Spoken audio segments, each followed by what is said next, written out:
This story is an emotional one that all parents should watch. At the end of this story, you would never send your child stay with any of your relatives. If you bring any child to this world, it is your responsibility to take care of them, and not the responsibility of your relative. Let's get into the story. It is now 2 years since Sarah arrived Lagos to live with Auntie Catherine. She left the village when she completed her junior secondary school year 3, and she was supposed to proceed to senior secondary school. She was 13, and she was the smartest girl in her class, having taken first position right from junior secondary school year 1. If there was anything Sarah loves doing, it was schooling, because she knew that was the only way to rescue her poor mother from poverty. Her father was late, and her mother only manages to pay her school fees, even in government schools that are not expensive. Feeding and clothing was a problem too, but her mother does her best. It was just that they never had enough, as sometimes they sleep without knowing where their next meal will come from. So it was concluded that she would go to Lagos and live with Auntie Catherine, who was expected to help in raising her in the proper way and to also put her through school. This would relieve her mother of the stress, but in return, Sarah would be her housemaid. There was a strong promise that she would be allowed to continue her education in Lagos, and no one had expected that anything bad would happen to her. I know you will not allow my child to suffer. She is your own child too. Please take care of her. Mary, Sarah's mother, had pleaded with her sister Catherine. I promise you will not regret giving your daughter to me. I know you are doing me a huge favor, and I will repay you back by making sure that Sarah attends the best schools with my own children. I will even train her up to university level. Auntie Catherine and Mary share the same parents. Auntie Catherine married a very rich husband, and they both live in Lekki, but Mary's husband, who was a bus driver, died years ago when he was involved in a road accident. Since then, she had refused to remarry. You know she is my only child. Please, my sister, don't disappoint me. Mary once again pleaded with Catherine before she left Enugu with Sarah. I promise you, my sister, don't worry yourself, Auntie Catherine responded back then. 2 years has passed since these promises were made. Indeed, Lagos has become a second hell for Sarah. She is not going to school, and her mates in the village are now in senior secondary school year 2. Auntie Catherine has refused to register her in school, even if it is government school. Auntie Catherine's 4 children attend the best school in Lekki, where school fees is 2 million naira per term. But instead of school, Sarah has become a hawker. She has been hawking Zobo for the past 2 years.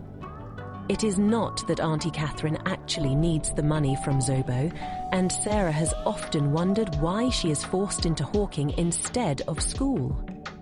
Her husband is rich. She is also a director in the Ministry of Works. They have everything money can buy. I just don't know why I'm hawking, if it is not wickedness. Sarah's thought would often wander. Sarah is now 15 and she has grown physically. She has started seeing her monthly visitor, and she often uses her old clothes cut into pieces as pad, since no one ever cares about her or to give her money for such things. She was beginning to be aware of herself as a woman, and she knows that time was running fast. Her education and future was hanging in the balance, and this gives her sleepless nights. Oh, I wish I can just go back to the village, even if it means managing life with my mother. Oh, I don't know what I'm doing here, just suffering every day. Sarah said to herself one day when she had taken a break from hawking to rest under a tree. She came out that day with 5,000 naira worth of Zobo, but she was only able to sell 10 bottles so far, so she took a break to rest because the sun was so hot and it made her sick. Oh, Tay, I will just collapse and die under the sun. I don't even know why I'm still alive. I feel like taking my own life. Sarah was talking to herself under the tree. That day, she had gone to hawk at Oberlende. There was so much hold-up, yet people were not buying her cold zobo like before. If she goes home with unsold zobo, Auntie Catherine will beat her and make her starve for 2 days. So she had to find a way to finish selling the remaining ones. "Let me go and hustle again. It's already twerp. God, please help me today," Sarah said as she left the shade of the tree. A man who was driving in a Toyota Land Cruiser SUV called Sarah. As usual, she rushed with speed to sell zobo to him. "How much is your zobo per bottle?" the man asked. The man is very young, probably in his late 20s. "It's 209 per bottle, sir. However, if you are buying 6 bottles, I will give you a discount of 209, meaning you will only pay 1,009 instead of 1,209. I make the zobo myself, and I can assure you it was produced in a very hygienic environment, and it is healthy for your body too," Sarah said with very clean English. The young man in the car was impressed by her confidence and marketing talent. He smiled at her. Soon, the hold-up started to move and the man drove forward, and this made Sarah run and follow the car.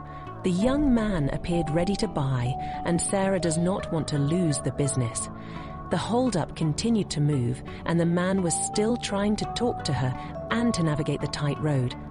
Stopping for too long would mean that other motorists would yell at him to move, so he continued driving forward. When Sarah eventually caught up with him, he opened the car door and asked her to hop in, and she did. When Sarah entered the car, the air conditioner in it cooled her body, and for the first time in years, she felt like a human being. "Oh my God, is this the heaven you spoke about in the Bible?" Sarah asked. Her voice was audible, and the young man heard her. "Did you say that?" the man asked. "I was feeling sick under the sun, so the freezing temperature in the car relieved me," she answered. "Oh, that's fine. You speak so well. Do you go to school?" the man asked. The car has gone far from Oberlende as they drove towards Lekki. Toll gate. "I don't go to school. I used to go to school, but I stopped since I arrived Lagos. This is what I do for my auntie." Sarah went on to narrate her ordeal in Lagos to the man who has now introduced himself as Michael. Their conversation became very interesting, such that she did not feel like leaving the car again. "I want to take you to your house and drop you off," Michael said. "No, sir. My auntie will kill me if she sees me with a man. In fact, I have to go back to Oberlende to finish selling the zobo, or I will be made to starve for 2 days." "Sir, please, are you still buying the zobo?" Sarah asked. "Wow, why would your auntie starve you for having a bad business day?" "You know what? Just load the entire thing in my boot. Now, here is 50,000 naira for you. Give part of it to your auntie, then keep the rest for yourself," Michael said. Sarah was so happy that she jumped and hugged Michael, who was trying to park the car for her to leave. He eventually found a space and parked, and she came down. That day turned out to be her best business day. As Michael drove off, she counted the money carefully and removed 45,000 naira for herself, while she gave the remaining one to Auntie Catherine when she got home. But apart from the money, Sarah discovered that Michael put his complimentary card in the envelope of naira notes he gave to her.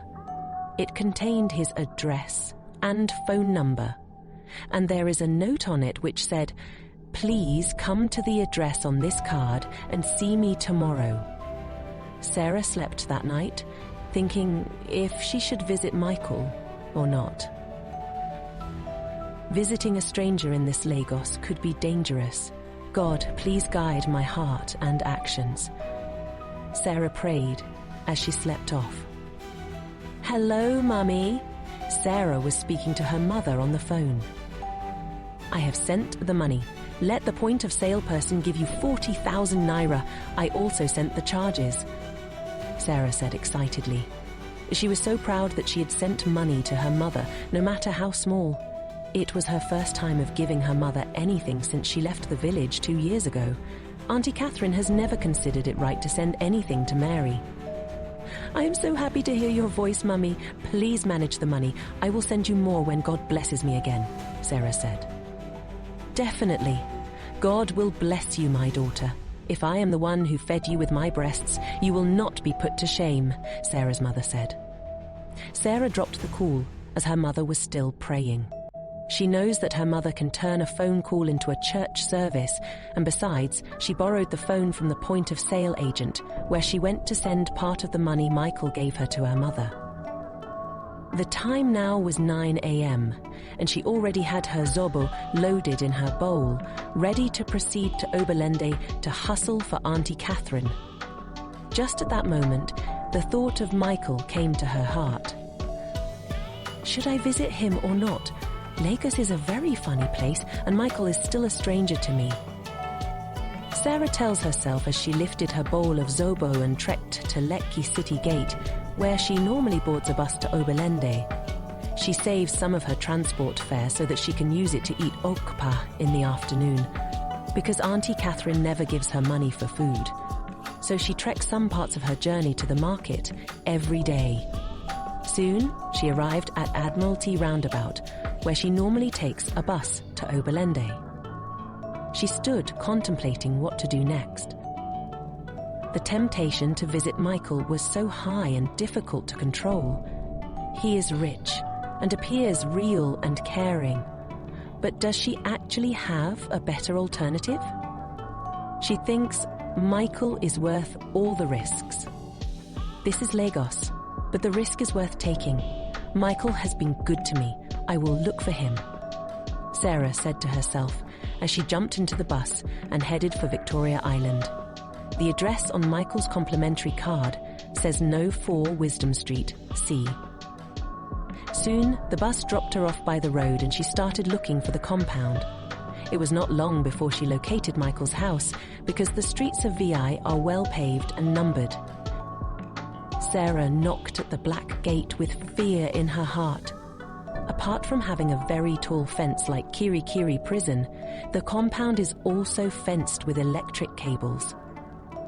2 big dogs barked from the inner compound when they heard Sarah's knock, and their voices sounded like those of 10 angry lions.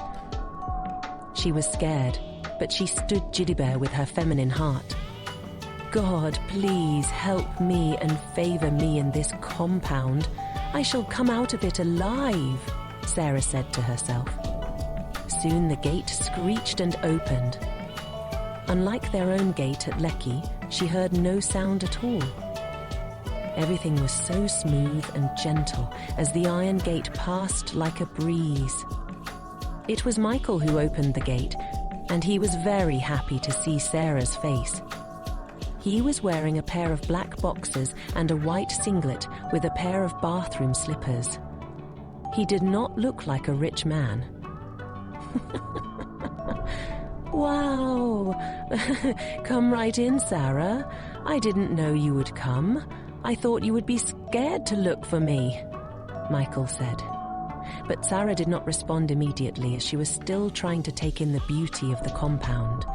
It's a 3-story building bedecked in shimmering white paint that dazzled in the reflection of the early morning sun. There was a fleet of cars parked under a large shade. There was a lush green garden that made Sarah remember her mother's farm back in Enugu. In the garden, Sarah saw sumptuous fruits like apples, tomatoes, and oranges. She used her eyes to eat all of them. This place is like heaven, Sarah said when she finally managed to get hold of herself. Just like a chicken arriving at a new compound, Sarah walked carefully with her bowl of zobo on her head. She treaded carefully as if her legs would make the gold-looking compound dirty. I mean, is this your house? It's so large and exquisite, Sarah tells Michael. It's actually one of my 5 houses. It belonged to my parents, but they are now mine since they are late. They died 6 months ago in a plane crash, Michael said, with a flash of sorrow in his face. He was now ushering Sarah into the palatial mansion. "Oh God, I'm so sorry about your loss. I can't begin to imagine how that feels or what you must have gone through," Sarah said.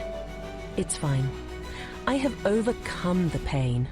God helped heal my heart," Michael responded. Sarah sat on the floor and placed her bowl of zobo beside her as soon as they were inside the mansion. She was not quick to jump on the beautiful chairs in the large room. She was scared. "Why are you sitting on the floor? Use the chair. Don't be scared.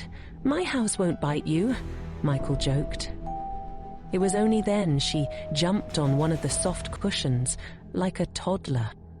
Michael helped her to load her zobo in his deep freezer. "I will pay for it. You don't have to go to Oberlendi today," he promised. Sarah was so happy that she jumped and hugged Michael very tightly. She hasn't been with a man before. She actually forgot herself, but she quickly gained control over her senses again and let go of him as quickly as if she was dropping a hot coal. "How old are you?" Michael asked. He wanted to be sure of her age and how to approach her henceforth. He knew it would be wrong to take advantage of a desperate teenager who has been through so much in life. "I will be 16 in a month's time. I'm still a child," Sarah said, with a beautiful smile on her face. "Wow, you look like a 20-year-old, and you are wiser than your age," Michael said. He was right. Sarah now has full breasts and looks mature enough that it would be difficult to know that she is a minor. "I'm still a child, but I have been toughened by adversity. I don't look like what I have been through," Sarah said. "I was your age when I first traveled to Canada for my first degree. I only returned to Nigeria because of my parents' death. Now I'm lonely and need someone to keep me company. I'm my parents' only child. Can you help keep me company always? Can you do that for me?" Michael asked. "I will be happy to keep you company," Sarah promised. It was difficult to turn him down, even though he still comes off as a stranger to her. But she reasoned that taking a risk with a stranger is better than her aunt's house, where she is treated as a slave. It was the first time a man will be asking her to be a close friend.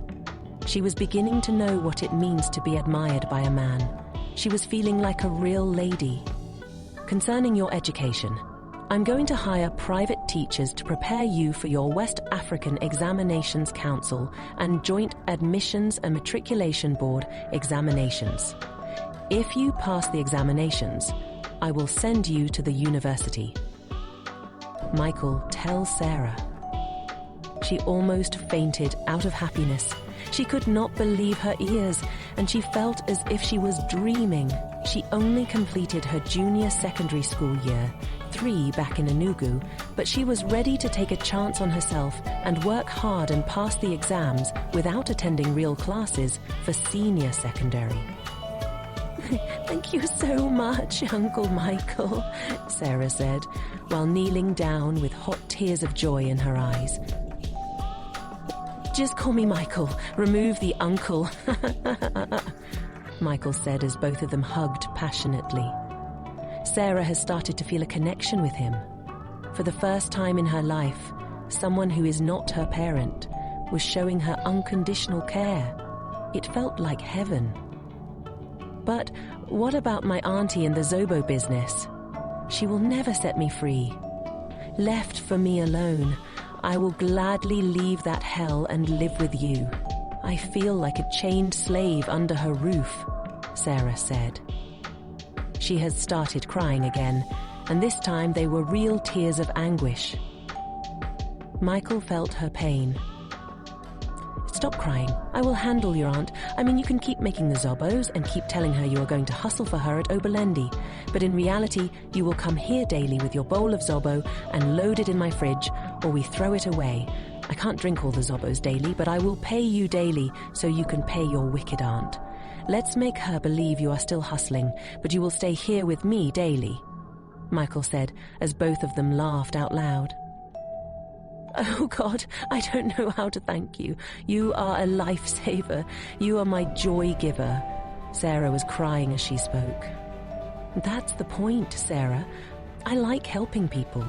There is nothing in this life. You have not lived today until you have done something for someone who can never repay you, Michael said. Michael looked at his wristwatch and the time was already 12. I enjoy talking to you so much that I don't even know the passage of time anymore. Let's go out. I want to take you out for shopping. I want to give you your first makeovers, Michael said as both of them stood up. Soon, they drove out of the compound in Michael's SUV and headed for a boutique where he bought so many expensive clothes and shoes for Sarah. He also bought her an iPhone. When she arrived at Auntie Catherine's house that evening, no one recognized her. She looked so transformed that it was obvious that she was not coming from Oberlendi. Sarah has serious questions to answer, and this could be a very dangerous night for her. If I die, I die. If I live, I live, Sarah said as she stepped into the house to face Auntie Catherine. Your mother called me to thank me for the 40,000 naira you sent to her, Madam of the house. So you have been stealing my money and sending it to your poor, wretched mother? Auntie Catherine asked Sarah. She was visibly angry and boiling putu like a pot of porridge on fire. Already, Sarah has received at least 7 hot slaps from her since she started questioning her. The slaps produced stars from her eyes. It is not your money, Sarah answered. She knew it would be very difficult to prove her answer. She realized she made a grievous mistake by not telling her mother not to let anyone know she sent her money. Now Mary, in her innocence, called Catherine to say thank you, but she has put Sarah in hot soup. You say what? It is not my money? So where did you get such a huge amount of money? Have you started following men around? Auntie Catherine asked as she delivered another hot slap to Sarah's face. The sound rang in Sarah's 2 ears like the sound of school bells. Her eyes were turning red and her face swollen, and one could clearly see the marks of Catherine's fingers on her tender face. Someone gave it to me. It was a gift of 50,000 naira. So I sent part of it to my mother, Sarah said. She was weeping, but somehow her heart was so strong.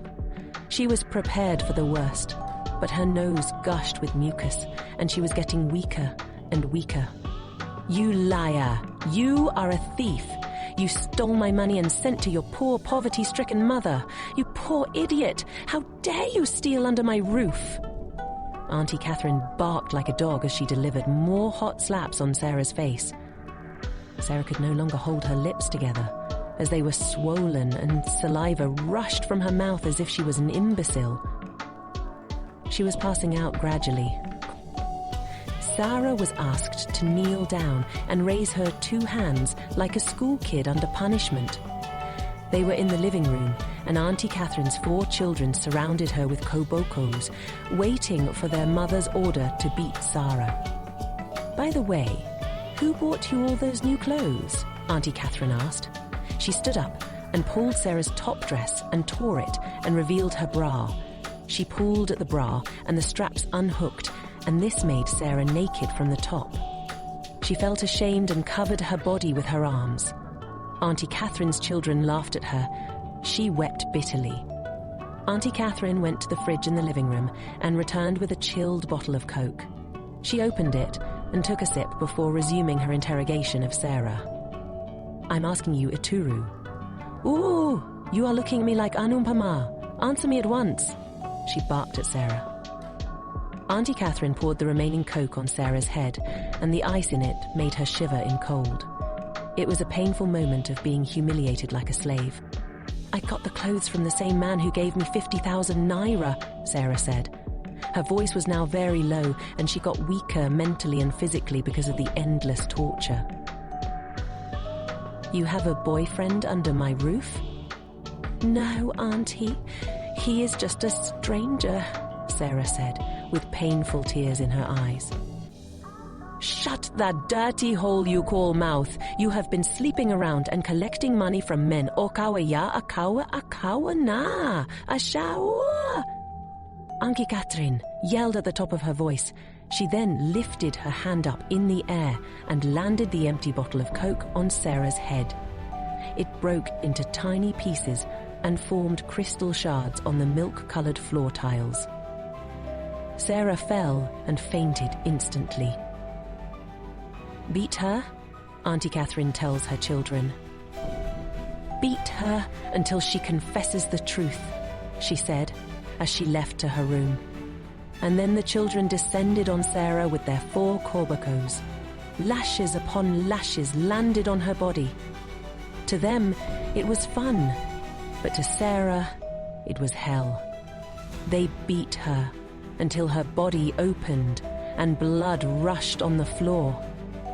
When Auntie Catherine returned from her room, she touched Sarah and saw that she was no longer moving. She became scared.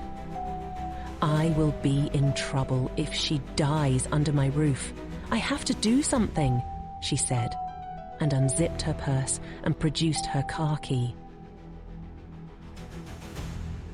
Auntie Catherine managed to lift Sarah into her car, drove to Admiralty Roundabout and dumped her body there like a bag of sand. She returned to her house and slept as if nothing happened. Sarah was left outside to die in the open cold of Lagos. It was during Hermiton and the cold was particularly biting and sharp like razor blade. She remained unconscious until 12 a.m. when she came to her senses again. She painfully lifted her right arm and touched the sand around her and realized she was outside. And then she became very scared because everywhere was calm and dark. But Sarah was able to remember that Michael bought her an iPhone and she had hid it in her pant and wore her black tight undie on it so that no one would find it.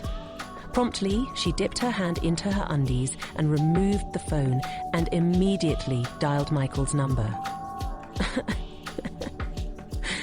"I'm dying at Admiralty Roundabout." That was all Sarah could say to Michael. She was truly dying. "I'm on my way," Michael said, and in less than 30 minutes, he arrived with his jeep and drove her to the hospital. "My God, you mean your own blood relative did this to you?" Michael asked. Sarah had been attended to by the doctors, and she felt much better. She was narrating the story to Michael, who sat on her hospital bed. "That your aunt. I'm going to teach her a bitter lesson. I will show her the difference between Egba and Egba," Michael said while holding Sarah's hand. He removed his phone and called the Commissioner of Police, who is his friend. "I have a job for you," Michael tells the police chief. "It is now 2 weeks since Sarah got hospitalized because of the torture she went through in the hands of Auntie Catherine. She has now fully recovered and permanently lives with Michael in Victoria Island.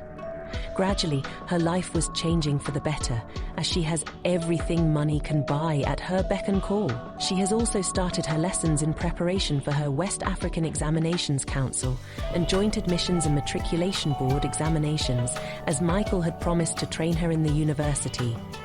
Finally, her life has picked up, and the future looks very bright indeed. She has also started to feel something in her heart for Michael, and both of them are getting closer to each other.